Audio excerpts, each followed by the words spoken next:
مرحبا بكم مشاهدينا في حوارات السياق.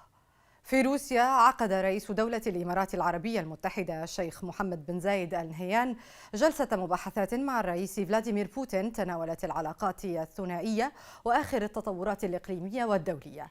للمزيد من المتابعة ينضم إلينا من موسكو الدكتور مكسيم براترسكي أستاذ العلوم السياسية في كلية الاقتصاد العالمي والشؤون الدولية. دكتور مكسيم، مرحبا بك معنا. Thank you for inviting me. بداية، ما الذي تعنيه زيارة رئيس الإمارات لروسيا في هذا التوقيت؟ Actually, this is important, and there are several reasons for this. One, it's not a secret to anyone that both Russia and Emirates and Saudi Arabia and many other countries are united in this OPEC Plus scheme. And they are coordinating their oil extraction and the supply of oil to the world market. And as we know, recently the decision was taken in Vienna to limit the supply of oil by 2 million barrels a day, I think, which is important for Russia given sanctions and given the volatility on the oil markets. So of course, Emirates and Putin probably wanted to coordinate their thinking and their actions on this, and to make sure that this deal will work. This was one important point of the visit. Another important point of the visit was probably Ukraine, because slowly and invisibly, United Arab Emirates are becoming a very important negotiator in between this conflict over Ukraine. Because Western leaders, even former ones, which had a good reputation in Russia for obvious reasons, cannot perform this job because there is no confidence in them. The president of Turkey was very willing to play this role, but I guess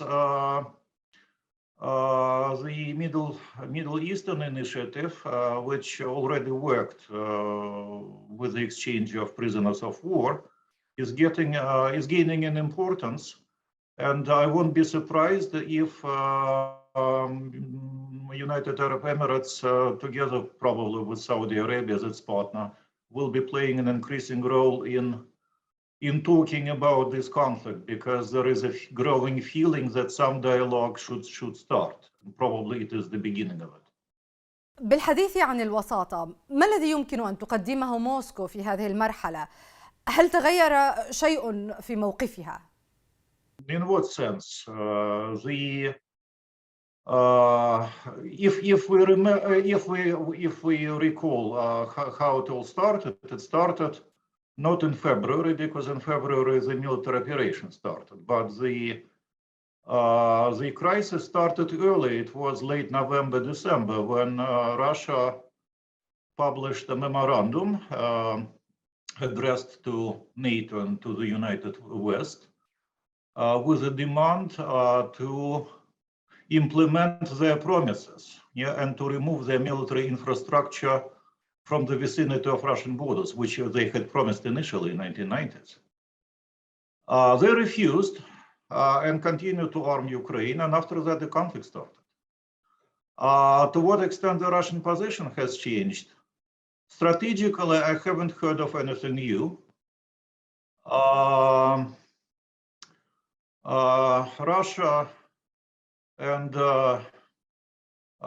some Ukrainian territories held referendums. Well, territories held referendums, Russia did not. According to which they became part of the Russian Federation. And I don't see Russia refusing from this in any way. What I think, it's my personal opinion, I don't have any other information. What is on the table for the discussion is whether some kind of deal can be struck right now on these positions, or Russia will move further. الزيارة تأتي بعد أيام من اتفاق أوبك بلاس على خفض في حصص إنتاجها، حيث تعرضت دول الخليج تحديدا لانتقادات من الحليف الأمريكي. كيف تنظر موسكو إلى كل ذلك؟ Yes, Russia does appreciate this. I think politically and financially, the Gulf states are growing in importance in Russian eyes. It is not only oil, though oil is very central to this. It is not only a possible mediation in Ukrainian crisis, but Russia is more and more interested in financial services that the Gulf states can offer. You may know that Russia is already welcoming the currency of United Arab Emirates on its stock exchange. Moreover, many Russian companies are viewing this currency as an alternative to dollar, which became toxic because of sanctions for the Russian economy. And United Arab Emirates is more and more seen as a very important financial partner for the Russian Federation, for Russian business. في المقابل الإمارات وألمانيا توصلتا لاتفاق لتنويع مصادرها من الطاقة ينص على تزويد برلين بالغاز المسال والديزل. كيف تنظر موسكو إلى هذا التوازن في العلاقات الإماراتية الخارجية؟ I think with open eyes and with open mind, because we don't expect anyone sacrificing his interests for the sake of Russian interests. Of course, every nation has its own policy and has its own interest, and it is something, by the way, Russia insists upon, because after all, this conflict is not over Ukraine. It's about Russian disagreement with American hegemony, who tell everyone what to do and what not to do. On the contrary, Russia, how to say, maybe not welcomes, but understands that different nations have different interests and they must be respected. That is why I don't see that politically the diversification of OIS policies, whether it's in liquid gas or in diesel exports or imports or something, I don't see it's a problem for the Russian Federation at all. It's to us it seems absolutely natural, and we don't have anything against it. عندما تنظر روسيا لخريطة حلفائها بعد الحرب، وإذا أرادت أن تحصيهم، من سيكون على القائمة برأيك؟ There are two answers to your question. One answer will be that in the modern world, nobody has allies, including Russia. And I don't know whether this famous historic quote is known in your country, but I think it was Russian Tsar Alexander III who once said that Russia has only two allies: its army and its navy. Its army and its navy.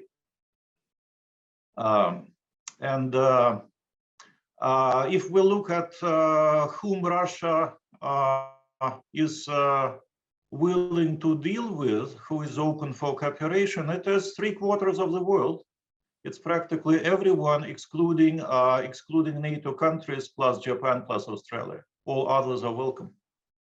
ذكرت في بداية المقابلة أن تركيا تبدو في موقف مقبول للوساطة، سبق أن قامت بذلك في ملف الحبوب، لكن باعتقادك على أي أساس ووفق أي مقومات ستكون موسكو أكثر قبولاً لمن سيقوم بدور الوساطة؟ Well, if we were talking, say, 3 months ago, I would tell you that Turkey was